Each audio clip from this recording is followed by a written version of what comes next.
A phone call from a stranger came at 2:13 in the morning, 3 days after I was charged with murdering Calvin Bell. The voice was electronically flattened, but the words were precise. "They found the diamonds under your crawl space," he said. "They didn't find the emerald. Stop digging, Lena. Be sensible." Then I heard 3 faint taps against ceramic. The line died. My daughter was staying somewhere only my lawyer knew, yet the caller whispered her name before hanging up. So who had been watching us? 6 months earlier, I had built Bellwether Jewelers' 12 custom display cases from black walnut and reinforced glass. Calvin Bell paid me $38,400 and trusted me with the alarm schematics, loading door code, and placement of every silent trigger. My neighbor, Martin Hale, often watched me unload tools from my van. He was friendly in a practiced way, always carrying coffee and tapping his spoon 3 times against the mug before drinking.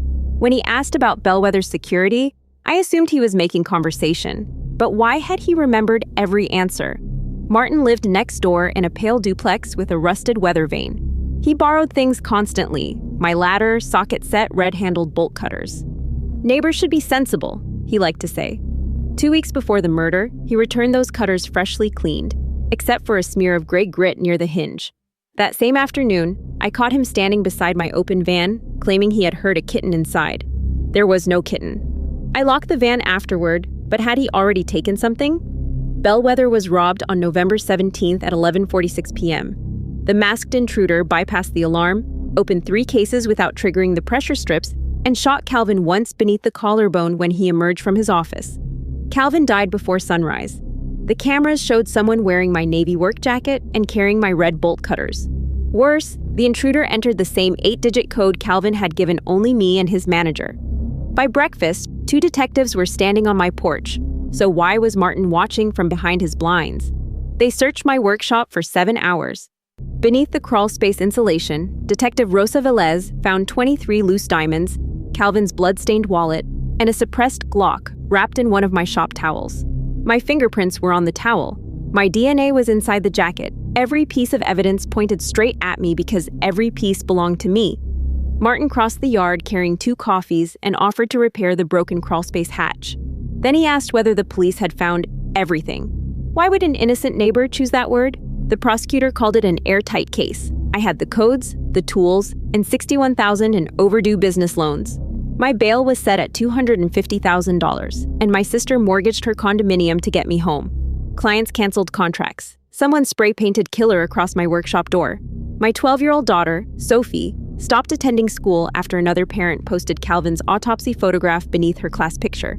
I could survive people despising me, but how was I supposed to watch them dismantle her life? After the stranger's call, I replayed the recording through the editing software I used for client videos. Beneath the voice modulator, I isolated a refrigerator hum, an old Westminster clock, and those 3 ceramic taps. Martin owned that clock. It chimed 1 beat late because he had dropped it during a move. Still, coincidence would not save me in court.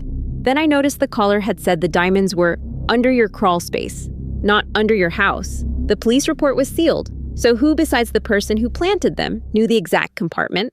I retrieved the bolt cutters after the police released them to my attorney. The gray grit Martin had missed was polishing compound containing cerium oxide, the same substance jewelers use on gemstones and reinforced glass. Bellwether's shattered rear panel carried an identical residue. More importantly, 1 cutter handle held a partial print beneath the rubber grip, Martin's print.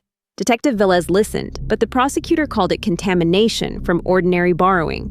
If evidence could be explained away, I needed Martin to explain himself, preferably while believing no one else was listening.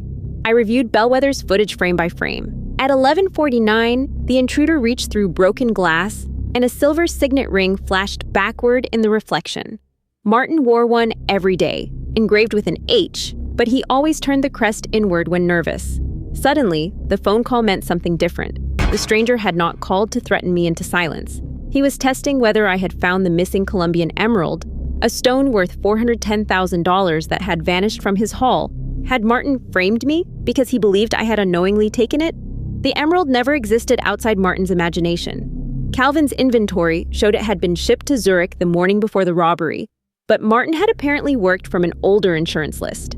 I decided to feed his mistake. With Detective Velez quietly monitoring, I staged a conversation beside our shared fence.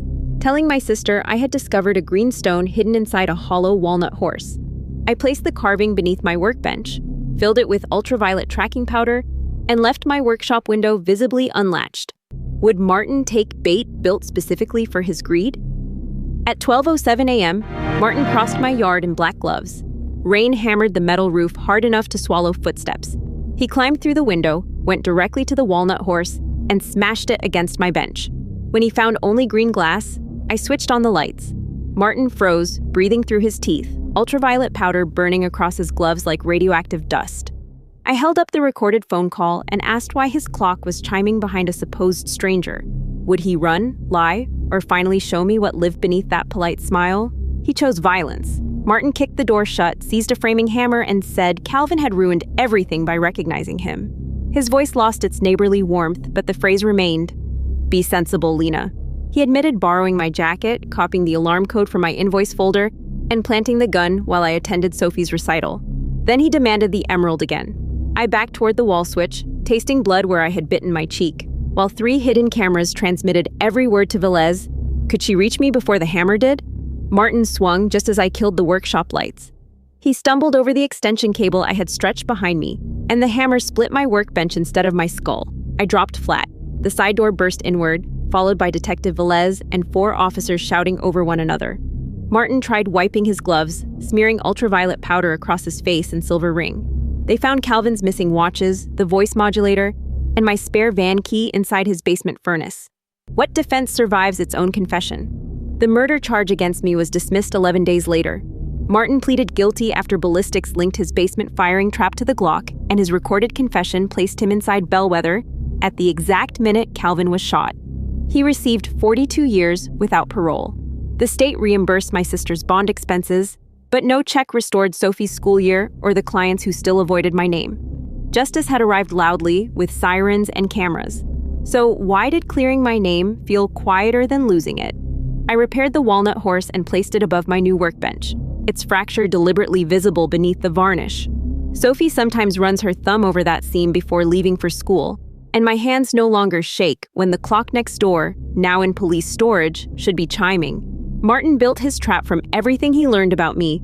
I escaped by learning him better. He framed the wrong neighbor.